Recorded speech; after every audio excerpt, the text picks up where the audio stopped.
publication of the books of Sunnah and verify them. Also, Al-Jami'a Al-Salafiyya, the Salafiyya University in Banaras in India,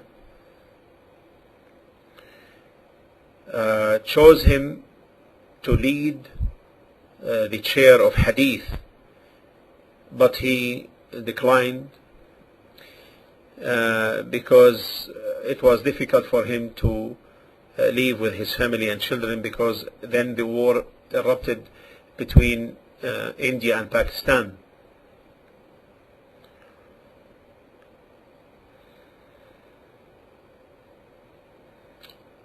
In the year 1388 after Hijrah, the Minister of Education in the Saudi Arabian Kingdom, Sheikh Hassan bin Abdullah al-Sheikh, asked him to supervise the Department of Higher Islamic Education at the University of Mecca, but due to his circumstances he could not. He was chosen in between 1395 until 1398 as a member of the Supreme Council of the Islamic University in Medina. He accepted an invitation to visit Spain, and he gave an important lecture, a classical lecture, so beneficial.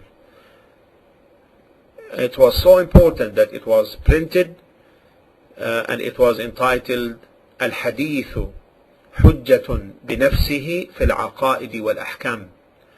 Hadith on its own is a proof in matters of creed and rulings, and this is a very, very useful book. I urge everyone to have it. He visited the country of Qatar and gave some lectures in it, particularly the distinguished lecture Manzilatu Sunnah fil Islam, the status of Sunnah in Islam. He was also delegated by Al-Imam Sheikh Abdul Aziz bin Baz rahimahullah to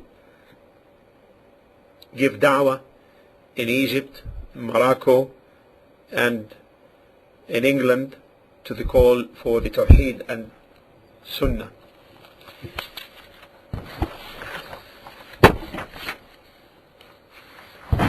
He was invited to many conferences. He attended some and declined many because of his busy schedules in verifying many important matters of knowledge. He visited Kuwait and the Emirates, and he gave many lectures there. He visited also a number of European countries and met some of the Islamic communities there and the Islamic Muslim students there, and he also gave some beneficial talks. The Sheikh rahimahullah had very useful publications and verifications exceeding 100,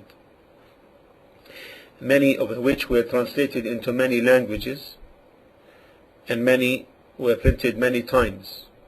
And from them is إرواء الغليل في تخريج أحاديث منار السبيل, also the silsila of the ahadith, the authentic narrations, and also the silsila of narrations that are weak and fabricated, and their bad influence on the ummah, and also صفة صلاة النبي من التكبير إلى التسليم, the description of the Prophet ﷺ's prayer from takbir to taslim as if you see it. And in the year 1419, corresponding to 1999, the committee supervising the choice of the prize of King Faisal, the international King Faisal's prize for Islamic studies,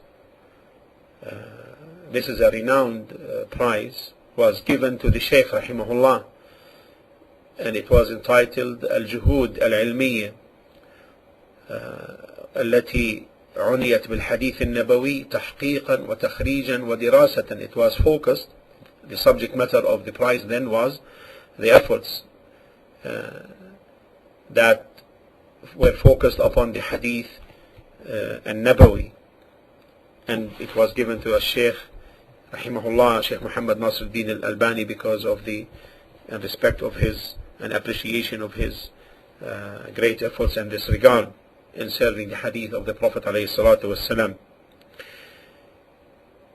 As to what the scholars mentioned about him, Sheikh bin Baz rahimahullah, I have not seen, he said, anyone under the sky who's more knowledgeable in hadith in our times like a Sheikh Muhammad, like Al-Allama Muhammad Nasruddin al-Albanee. And when he was asked about the hadith of the Messenger sallallahu alaihi wasallam, the Sheikh said about the hadith of the Prophet sallallahu alaihi wasallam, when he sallallahu alaihi wasallam said that Allah sends at the head of every 100 years someone from this ummah to revive its deen. When he was asked, Sheikh bin Baz, about who is the revivalists of this century, he said Sheikh Muhammad Nasruddin al-Albanee is the revivalist of this time, in my opinion, and Allah knows best.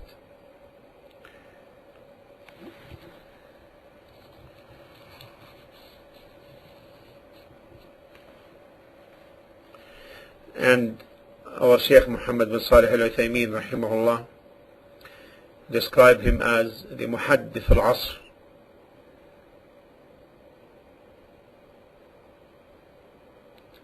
the Muhaddith of the era. And he said that the thing which I knew about the Sheikh through my meetings with him, although they were few, that he was keen on acting in accordance with the Sunnah and fighting the innovations and warding off them, whether this was in the Aqidah, the creed, or in the actions. And as far as my reading of his books and his publications, then I knew that from him, and that he is of vast knowledge in hadith in terms of the riwayah, the reports, the texts and their narrators. And Allah subhanahu wa ta'ala made his books beneficial to many people, our Sheikh rahimahullah added, from the side of knowledge and from the side of methodology and directing to the knowledge of hadith. And this is a great benefit to the Muslims, walillahi alhamd.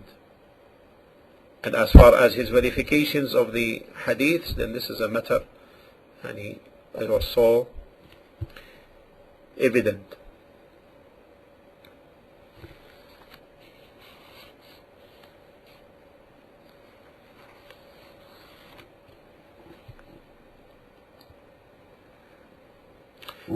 Sheikh Muhammad Amin al-Shanqiq rahimahullah, he used to respect Sheikh al-Albanee a lot, and whenever he saw him passing by while the Sheikh al-Shanqiqi was giving his class in the Prophet's masjid, he would stop his class and stand up and give greetings to the Sheikh.